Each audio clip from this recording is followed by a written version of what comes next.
coming to us with this new conversation. The new faces of Entebbe. Take a listen.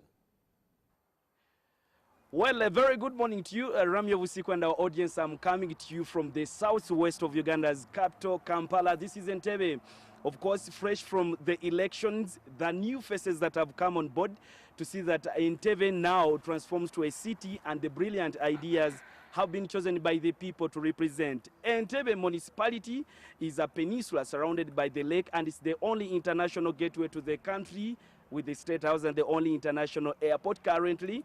But of course, after these elections, Entebbe municipality will transform to... No, Entebbe's interview is in Uganda. Fabrice, please, is on board. If I can just give you a brief, right on my left is Fabrice Rolinda. Fabrice Rolinda is the man who has succeeded Kayanja Vicendipo, and now he is the mayor of Entebbe municipality that is yet to become a city. Next to him is Michael Kakembo. Michael Kakembo, he's the man who has succeeded Rosemary Tumosime. He's now the member of parliament elect for Entebbe municipality. And the extreme has the National Unity Platform icon. That's, oh wow, Kalema Ronald is the man himself. But of course, these are the gentlemen who have now been elected into the seats. He has retained the seat, if I can say.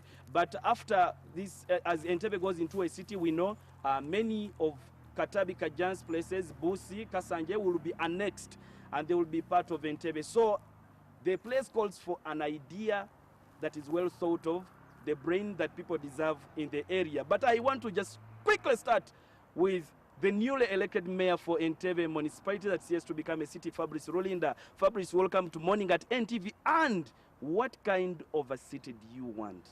Thank you, Ivan. First of all, can we not use the word annexed? Annexed sounds so forceful. I want us to accept that this is coexistence. It is morphing. We are combining, joining, coming together to make a more beautiful place that is Entebbe. I know most of the people in Mayor Kaleman's place, when they ask them, they say, where do you live? They say they live in Entebbe, which technically has not been the case. So we are welcoming them now into the fold to say they are part of Entebbe. But what kind of city am I looking at? I'm looking at a city that is going to be the tech hub for Uganda, that's going to be the financial hub for Uganda. I am looking at a city that is united, a city that is at peace. I want to sit with my brothers here from different political parties, that we can sit, we can plan, we can make things work for our people. I want to look at a city that will work for the people to ensure that development is not leaving people outside. Development is actually pro-people or people-centric, if I may. Yeah, well, I forgot to mention that we're supposed to have Matia Luanga, who has retained the LC5 seat for Wakiso district, and we wanted him to give us a sense of direction. We knew from the past that Wakiso had come up with a master plan that also catered for Entebbe before it was split, but unfortunately he could not make it to the show. But I will be hosting this, of course. My co-host Julius Luemba is a writer with a new vision. He will be co-hosting with me. But let me ask the newly elected member of parliament, that's Mike Kakembo, which kind of a city, not a municipality, do you want to lead or legislate for in parliament? Well, thank you, Ivan, and thank you, our viewers. We want to thank the management of NTV for availing us this opportunity always to talk to our people. The city we want is a city with the real ingredients of a city. We don't have Entebbe city in words, but we want to walk the talk. If it is a city, let us have the city, right from the infrastructures, the roads connecting Entebbe city to other remote areas like Busi and Buaya. We should have them match the standards of a city. When you look at the health sector, the education system, Entebbe State deserves big, by the way. We need a university, and a public university in Entebbe. We really need to have it. So we have to look at the ingredients of a city that match the standards of a city. Entebbe municipality is not growing population-wise. We are not growing, but instead we are shrinking. People are migrating away from Entebbe because Entebbe is small, Entebbe is very expensive. People are selling their property very expensively to go and buy outside. So if the chance of Entebbe city that will include other bargain area are now on board, that would be a very good blessing in disguise. So we are looking at that. Entebbe will have breathing space. We can go and have good houses in Ibuaya, in Ibusi. If we have very good mobility. If you can have a bridge, for example, people will have a breathing space. You can have your good house in Buea, come and work in Entebbe. In the evening, you go back. So having Entebbe city as big as it is very, very good for Entebbe municipality that has been growing very small in terms of population, and population means growth. Business in Entebbe are a little sluggish. They don't grow because we don't have enough population to support. Most of the population in Entebbe are tourists. They come during the day, and at night they go. So now we shall have more space to grow our population. And growing population means growing in economic development and others. Yeah. Oh, yes. I will now go to the Katavi Town Council Mayor, if I can say. You, becoming a municipality. he is, but for now, I know he's going to a municipality. But I want to ask you that now you are going to be a representative in a place which is highly contested with the land conflict. And in the recent past, we've seen you battling out some other people. But you cannot plan for a city when you do not have a good plan for land use. If I can give you a brief, is that when you walk around the shorelines for just about 3 years ago, when people would go and enjoy the shoreline of Lake Victoria, but now whoever has a business around there, it is blocked and no access to it. But generally, I'm talking about the land question, conflict. And if you do not have land, I think there is no proper planning for a city. What would be your approach to that? Thank you very much. One of the reasons why Katavi was annexed to Entebbe is because we have already completed our master plan as Katavi, which we are going to make sure we cooperate with that of Entebbe municipality, and I understand Kajansi is on its way doing that, so that we can plan for our area better. When it comes to land, land is owned by true owners. So there are only 3 ways how someone can get land. You either buy it, or you inherit it, or it is given to you as a gift. So we are not scared of the land grabbers, because those are thieves. They are taking what is not theirs. However, as leaders, we are there to make sure that we protect our people. It was a very good idea to create Entebbe city, because when you look at Katavi, someone from the airport here finds dust within Katavi, then he goes through to Kampala. So when we got the debate of Katavi coming to Entebbe, Kajansa and Busiro South, it was a very good idea so that our people can get the services of living in the city. When we talk of a city, we don't mean the slums. No, the way you see Kampala, that's not the meaning of a city. The meaning of a city is, do we have the better infrastructures where people can do their things in an easy way? Do we have hospitals that can give the services to the people? Do we have better schools? All the institutions are incorporated within the city. Are they functioning well? When someone is living in Ibusi, he or she must be able to get easier to come to Entebbe. That's what we mean by a city, not congestion. To the Mayor, Kalema, Entebbe municipality has run out of land, if I may say, and has no space of expansion. These people will be exerting more pressure on New Town Council, which will become a municipality, and Kajansi for space and all other things. Do you think, yes, we expect that much of the revenue coming from expansion and other businesses will be coming from that side in terms of development. Do you see yourself gaining or benefiting or getting an equitable share of what you deserve, given you still have the space to feed these guys?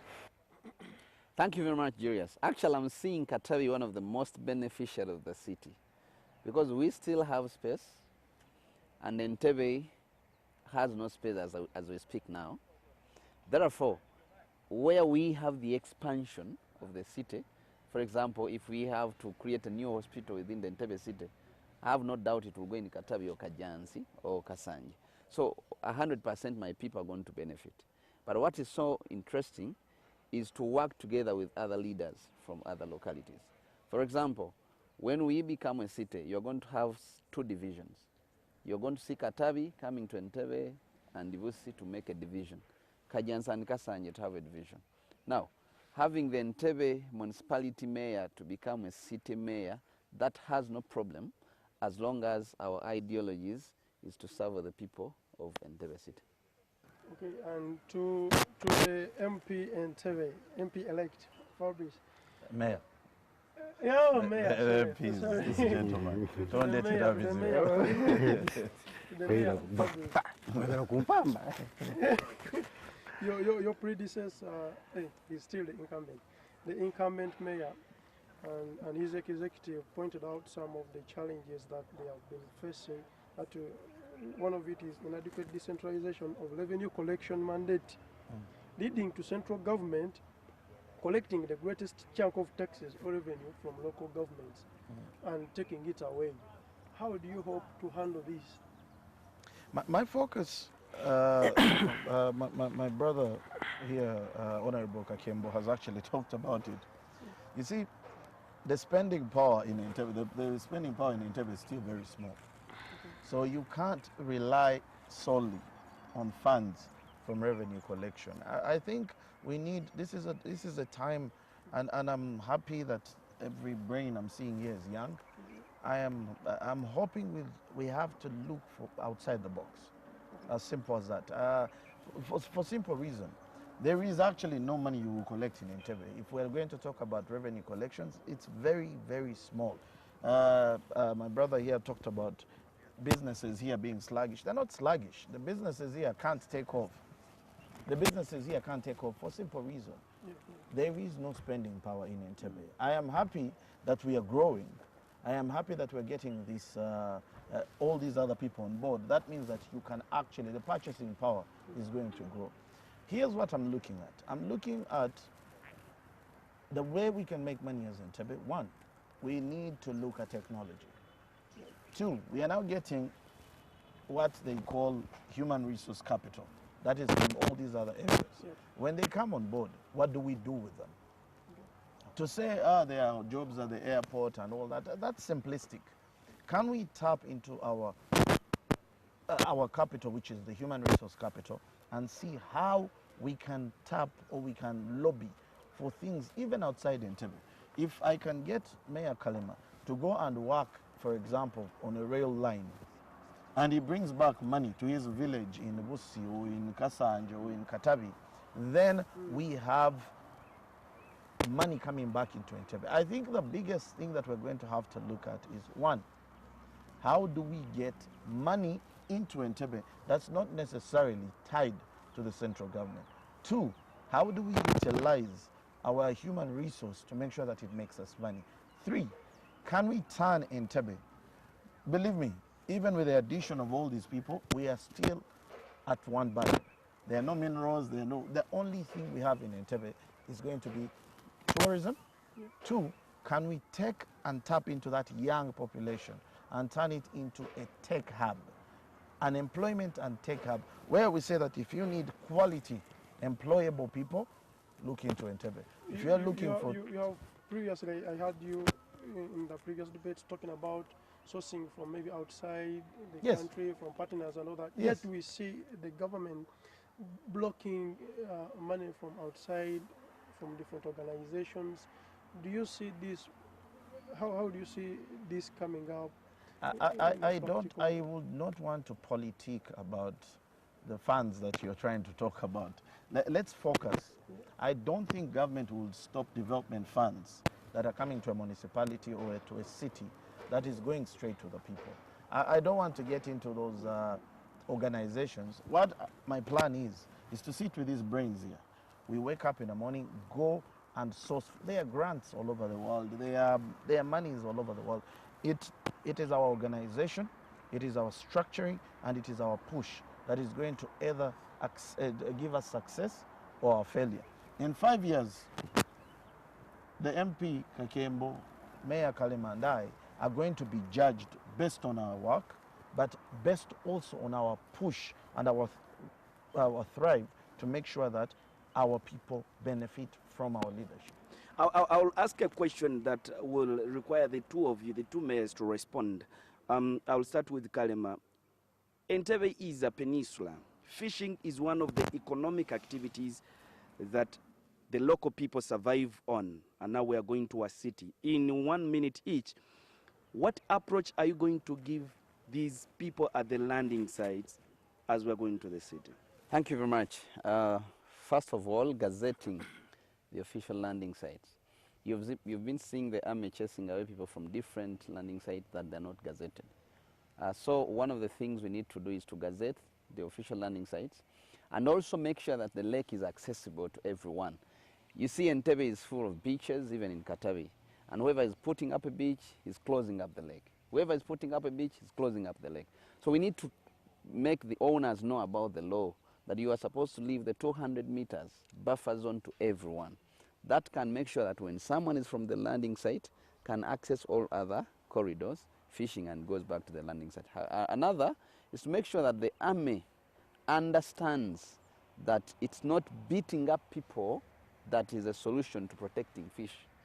It is about dialoguing with the leaders. You have seen how the army has been splashing away leaders. You go, we are not dealing with you, we are having orders from above. This time we are telling them it's not order from above. Let's sit as leaders and say, what is hindering these people from making up proper boats and having proper nets to fish in? I will come back to you, Fabrice. My approach is, I agree with my brother that we are going to have to do all that. But my approach is also one that is also going to be a bit more realistic. I have started talks with a few people to see to it that these fishermen, if we can get them loans to ensure that they can get proper fishing equipment, to ensure that they have the right tools to do their work. Basically, what the excuse everyone has been using for beating, for pushing, for all this, has been that they don't have the right tools. And for them, they're saying, listen, we do not have the money to buy these tools. Now, what my approach is, can we get them these tools? If me and my brother Kalema can sit and say, okay, you know what, as a council, we will guarantee these loans. You go, you get the tools, you work as you pay them off. It will ensure that people are not pushed. The level, we are conserving the environment, but at the same time, we are keeping our people into the economy. Straight out to the MP-elect Michael Kakembo. Yes. Honorable, and this may be my final question for you. We look at some of the city requires so much funding from the government and other sources, and yet we still have other programs from the government like DEG, or women, whatever programs. Won't you be exerting so much pressure on the consolidated fund as we go into the city? The city requires funding, yet there are other programs from government. Don't you think we are exerting so much pressure on the consolidated fund? And don't you think, as an MP or legislator, you need to find policies that can curtail on, or can harmonize on some of these programs? Well, thank you. The question is very big, but for starter, we can start from there's a policy where Entebbe Municipal Council is collecting the revenue and taking it to Bank of Uganda. I haven't read the justification of that yet. To me, I feel it is very unfortunate for a local government that is entrusted with the power to serve and for easy service delivery. You can't tell Entebbe Municipal Council, or Entebbe City for that matter, collect the taxes and then deposit the money to Bank of Uganda.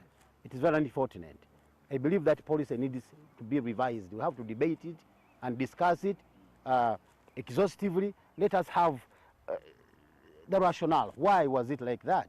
Because I trust the town clerk, I trust the chief finance officer for Entebbe municipality and for the city, for example, and the mayor. They have miscellaneous. Running a city is not very easy. They need their money at hand to help them do the service delivery. So we need to discuss those policies and other policies, of course, but the issue of the conditional and unconditional grant from the government, those one have to continue. Preparing to serve Entebbe municipality, of course, with my my colleague, those contestants who managed to give me a tough competition. I will approach them one by one to get their views that can help Entebbe municipality move on. Fabrice, your parting shot. One, it's been a tough race. It's been a fight to get to where we are today. I'd love to call everyone. We need each hand. We need everybody on deck. That is, from whatever divide we come from, whatever our convictions are, we need to understand that Entebbe to go forward, Entebbe to grow, needs all of us. I pray that all the people that I was in the race with all the amazing ideas and all the things that they stand for, if we can put them together for the people of Entebbe, ours is a journey that can only go up. Well, thank you very much for honoring our invitations, these three gentlemen. And what you've submitted is valid and worth giving to the people of Entebbe. We all wish that the seats you are taking become comfortable for you, and so that you continue to serve the people of Entebbe city. Well, it's been a panel of three. Of course, my other colleague, Julius Luemba for New Vision, has been my co-host, and discussing matters in Entebbe city, when the three gentlemen were submitting and debating ideas of what they think Entebbe city deserves. And whoever has been watching, it's really worth taking for a mind. And this is what we shall always be doing. And Morning at NTV, the entire team of NTV, thank you very much for giving us this platform, for that the people can listen from their leaders. And now Morning at NTV will return to the studio. Ramio Busiku, I want you to take it over from me. Good morning to you and our viewers. A very good